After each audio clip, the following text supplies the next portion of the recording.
Hello investors, welcome to yet another 180 Markets weekly wrap. Friends, I'm glad to say a very exciting week on the markets with a humongous amount of equity capital markets that Sean will discuss later in more detail. But also on the economic front, we had some huge news out of the US with GDP contracting, and also, interestingly, bonds, specifically US 10-year rates, have dropped at least 25 basis points as we're filming right now to circa the 265 level, breaking down from 3%. And what it's caused is a big sharp rally in different sectors and different companies. And again, as Sean is going to point out, and I'm sure in the buy now, pay later space, but a very exciting space. And it really shows how one needs to always be prepared because you never know in markets when things are going to change. And with that, I'll turn it over to Sean. Thanks, Greg. And definitely we've got a better feeling market, which is great to see. Capital raising world has gone nuts. Just this week, there's been over 30 placements, which is great to see. And there's a few reasons behind that. As if you follow the markets pretty closely, you'd know that by the end of today or over the weekend, companies have to release their quarterlies. And in their quarterlies, it shows their cash. Companies don't really want to go and report low cash because then the market knows that they come raise. So a lot of companies are raising money this week to go alongside their activity statements and their cash flow statements, just so the market knows they're fully funded. Of course, a booming market, I wouldn't say booming, but a stronger market helps companies raise money. At 180 Markets, we're seeing the bidding back. And one thing I'm really pleased about is we've had access to most of the capital raises this week. If we go on to 180 Markets, so these are the closed raises, and all of these are from this week. So it's great to see that we've been getting access to all of these capital raises. Many of them are still open actually. So if we look here, we've currently got 4 that are still open, and quite a few have closed, and we're in the process of giving out allocations. So one of the things that we're looking at here is what's going on around placement. So what happens before and what companies do to prepare. So an interesting story this week. Let's take a look here at a very popular little cannabis company, CPH, Crezo Pharma. So they are in the process of a capital raising at 4 cents. And with that, there's a whole funding package with a convertible note. We look at the chart here. So Crezo, like many stocks, has fallen from the highs, but it has bounced a bit. There's a $20 million convertible note, and they're also in the process of taking over Health House. So that's a little medical company that hasn't done too well. It's been suspended from the ASX since around here. So yeah, there's a lot of different factors that go into capital raises. So some other stocks that have actually had takeovers this week, there were 2 of them. So we'll look over here, Jake. GNX, that's GenX Power. They were taken over. I'm pretty sure it's 23 cents a share. So if we can see here, the stock has gone all the way up.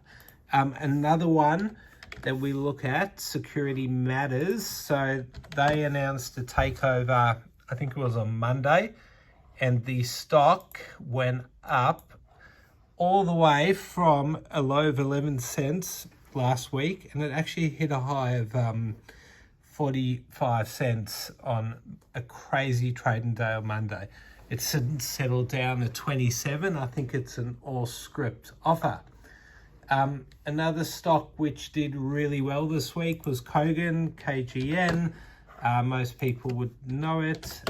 They released a business update, and obviously their trading is going a lot better. Airtasker as well. They currently trading over here. And if I knew the Tickers code, ART. thank you, Jakey. ART, Airtasker, 38.5. Look at the chart, terrible sort of chart, but they have bounced off this week's results. Okay, now, as Greg mentioned, buy now, pay it laters. That sector has been totally crazy this week. As we have mentioned in the past, they have been terrible performers for most of the year, but the last 3 to 4 weeks, they started bouncing, and this week, they most of them went up, at least doubling to intraday highs.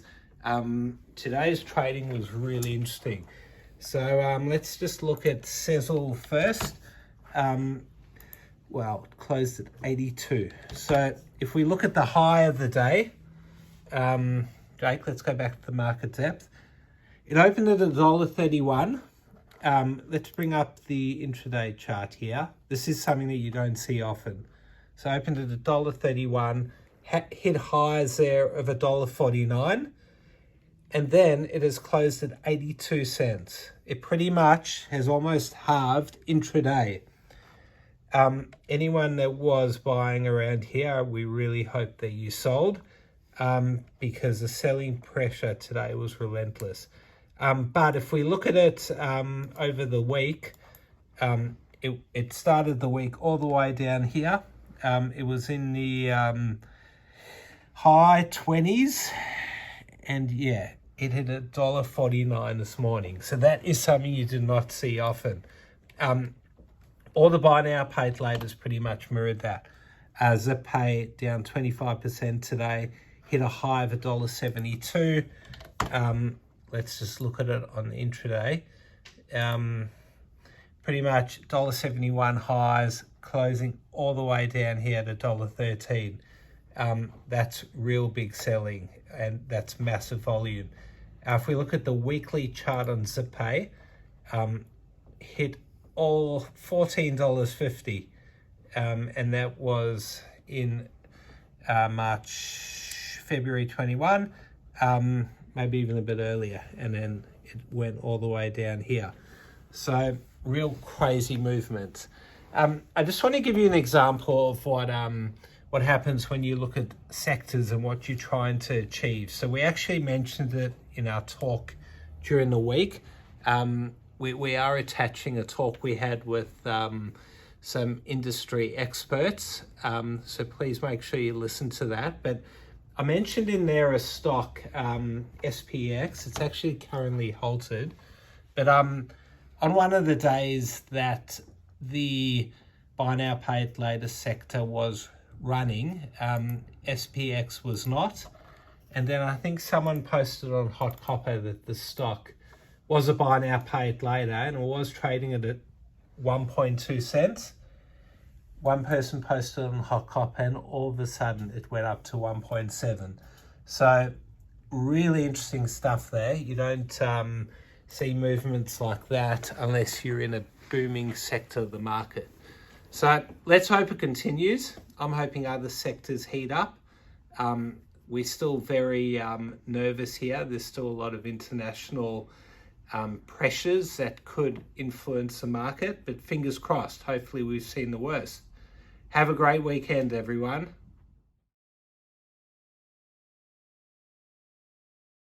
Thanks for watching another 180 Markets Weekly Wrap. If you want access to thousands of capital raises, sign up at 180markets.com.au and you'll get access to our very next capital raise. Thanks for watching.